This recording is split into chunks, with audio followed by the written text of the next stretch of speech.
Welcome to Oblivion Remastered, a game that offers so much freedom that it would be an honor to use all that freedom in the most unintended way possible, and create the strongest and the laziest build ever known to the universe. This is aiming for gaming, and today we're aiming for unintended gaming. And there's no better character to fit this build than the legendary Sean Bean. Unfortunately, the game already has its own Sean Bean, but hey, we can make our Sean Bean at home too. Then pick the most glorious name only a true hero deserves and choose the Breton race for its natural 50% resistance to magic. So, what's the perfect time to start breaking the game? The answer is right at the beginning, in our cell. All we need to do is not approach the door, but crouch and move toward the wall to the left instead. While doing that, we'll gain sneak experience. Yep, it's that simple. Don't let the missing animation fool you, I'm pressing the forward button right now. And while we're doing all that, why not also level up restoration? Yep, that's what we call freedom. Just give me a couple of minutes. Alright, I think that's enough for now. We just got level 100 sneak before even starting the main story, nice. I've seen you. What about now? Nope. See, I'm the shadow. But why stop there? Our next step is the first chest in the game.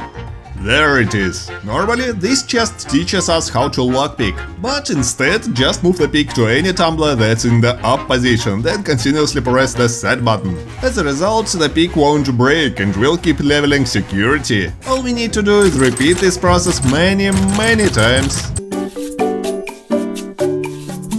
That was quick. And as a result, along with 100 sneak, we've now got 100 security. Amazing. This man becomes greater with every second. But our next task will be a bit harder. Once we enter the next room, loot the first chest for heavy armor and equip it. Then run all the way to the end of the dungeon. Avoid all the rats, we'll need them later. But not the zombie. Zombies must die. Also pick up the helmet, the shield, tomato and cheese on your way. Get rid of all the goblins and stop in the room with the mortar and pestle. Here we'll level up alchemy. But first we need enough ingredients. To do so, open any chest or container and press the search hotkey to open your inventory. As you can see, we have only one cheese wedge. Let's fix that. Find arrows in your inventory and put a single arrow inside the container. Then swiftly select and move the remaining arrows to the right by clicking and moving all arrows from the stack. If done fast enough, the container still shows just one arrow, and moving it back returns not one, but as many items as we selected in the previous step. Repeat this a few times to get around 1000 arrows. But wait, this works with any stackable item. Now we can make 1000 cheese wedges in a single swing, and 1000 tomatoes. With all that food in our inventory, select the mortar and pestle to open the alchemy menu. We now have 2 ingredients to make a lot of potions. Select both and press create. Then press again and again and again. Yep, 100 alchemy is ours, awesome! Don't forget to drop all those potions, ingredients and most arrows, we don't need them. Now continue through the dungeon until we reach the Goblin Witch. What we need now is her chest. Yeah, this is exactly how I imagined level 100 security gameplay. The only thing we want from the chest is this one repair hammer. Did I say 1? I meant 38. Magic. With that, we can finally return to the part of the cave with the rats. But instead of killing them, let them attack us. We can also heal and block some of the attacks, leveling heavy armor, light armor, block and restoration all at once. Keep in mind that on high difficulties, even default one, it's hard to keep up with more than 3 rats at once. But you can optionally temporarily lower the difficulty to handle more. Now stand near the door to the next part of the dungeon, and once your armor is about to break, enter the door, use a few of our unlimited hammers to repair everything, then return to the rats. Repeat this for a couple of minutes. Yep, that should do it. Thanks to our little friends, we've got 100 heavy armor, over 50 block and some other skills leveled a bit. Nice! That's enough for the starting zone, so let's continue the story. Birthsign doesn't matter for our build, so pick whatever you like. As for the class, make your own with various magic-related major skills, blade and marksman. Class name? Really? I would never have guessed. Josh approved. With all that, it's time to exit the sewers. Oh, just look how beautiful this place is. But we have no time to waste, let's head to the Imperial City Market District. Go right at the first split, visit a gilded carafe, sell some stuff and buy the most expensive potion we can afford. Then return to the split and go left to the merchant scene. But before going inside, duplicate the potion we bought. Once inside, find Nilphosamelian and sell him the potions in batches until we have enough gold and 100 mercantile. Get rid of the remaining potions, we don't need them anymore. Time to suit up. This gear isn't good and I have a plan.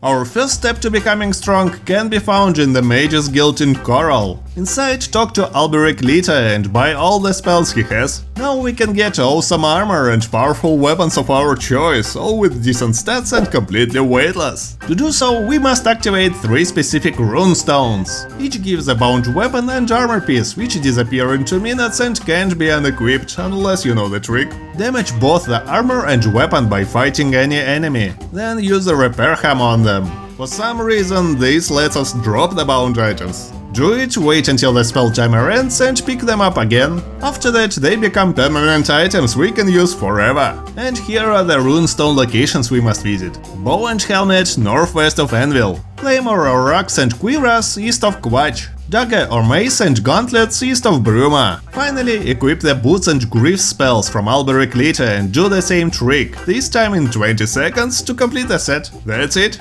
Alright, we've got armor, but what about weapon skills and magic? Let's make them strong too. So, let's teleport to Bravil and head straight east to Periite Shrine. Here we'll find people who don't talk, move or take damage, making them perfect training dummies and allowing us to easily level up Blade to 100. And hand to hand... and, well, you get the idea.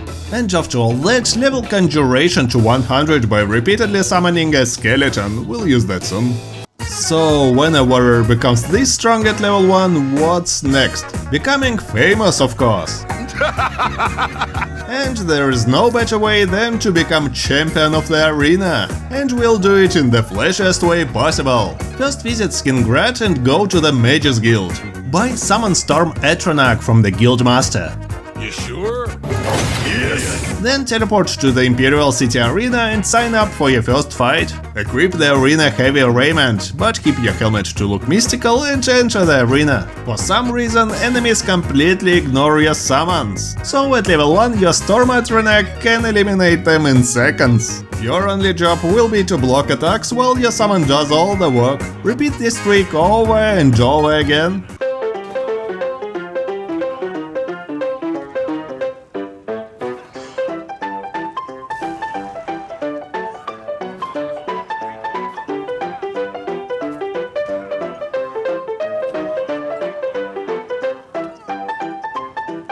That was incredible! No doubt the arena will remember us. Oh, and we can also set up a fight with this guy and get unique armor, but who needs that? Now that every dog in the Imperial City knows the mighty champion of the arena, it's time to finalize the build. A true hero needs a weapon, and there is no better option than the legendary Umbra. To get it, teleport to the Imperial City waterfront. Turn around, exit the city and head southwest. Swim a bit until we reach Windacell. Deal with anyone guarding the entrance. Inside, handle some rats and crabs, avoid the spike trap in the first room and the poison trap in the second room. Keep moving until we reach Umbra. Save the game, hit her once and run back to the entrance. Exit the dungeon and make sure she's still following. Now run all the way to the Imperial City. Stop sprinting before stamina runs out and heal as needed. Once we arrive to the city, we can make popcorn and watch the guards take her down. And voila! We've got the best early game sword in the game and a meaningless armor we can equip. We won't need it anyway soon. The final part of our build awaits. We already meet the requirements for this trick, including high mercantile. Now simply travel to Bravil and head east, find the island with a strange portal and talk to the locals, then enter the portal. Inside, talk to Haskell twice and enjoy the animation. Watch how the gatekeeper deals with guards, then defeat him yourself with a couple of Umbra swings. Then head to the northwest of Crucible and find Uriel's mysteries there. Enter the shop and talk to Uriel, then exit. This guy sells any existing jewelry in the game. All you need is enough money, which is not a problem already, and level 20 to unlock all the late game jewelry. Just about time to use all the experience we gained and level up to 25, because this is the level we need in the end. Spread the stats as you like, they don't matter, we're above all that. Return to the Evil's Mysteries, wait 73 hours outside, then save the game. Re-enter the shop and check the gear, there are always 3 levels enchanted amulets or rings available. We need to buy 3 items. The mundane ring that grants 35% reflect spell and 50% resistance to magic, which combined with our natural 50% magic resistance make us completely invulnerable to magic damage. Ring of the Iron Fist that grants 33% reflect damage. And either Necklace of Swords or Amulet of Access for another 33% reflect damage. If the items aren't what you need, reload your save and try again. And once we buy any of these items, we can wait another 73 hours to refresh the stock until we get all 3. Okay, so what about the last item that will make 100% reflect damage?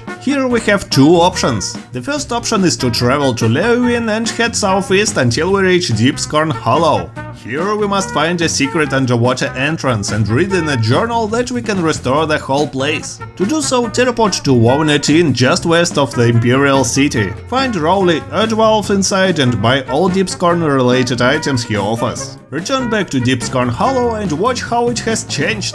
And in one of the rooms you'll find the raiment of the Crimson Scar, which above all else grants 35% reflect damage, making us invulnerable to melee damage and finalizing our build. At this point, any armor becomes irrelevant, but if you want to wear the one you like, there is a second option in Coral. Ask the locals here for rumors until you get a quest called Separated at Birth. Then follow the quest line to complete it, and do the same for the next quest called Legacy Lost. I won't spoil you the quest line, but it's very well worth your time. After completing the second quest, wait 2 in-game days and start the last quest called Sins of the Father by speaking to Father Sewells at the Oak and Crozier Inn in Coral. Again, no spoilers here, but once you retrieve the item requested, deliver it to the Herald of the Countess in Coral in the castle. He will give you a Scutcheon of Coral in return, a shield that also grants 35% reflect damage, leaving our armor slots free to use whatever we like. And that's it! Mages cannot harm us as we're invulnerable to magic. Melee weapons can't damage us either. In both cases we can stand still and watch how even the toughest enemies die from our awesomeness. And nothing in Oblivion can kill Boromir, the greatest warrior of the... Oh, arrows. Why is it always arrows?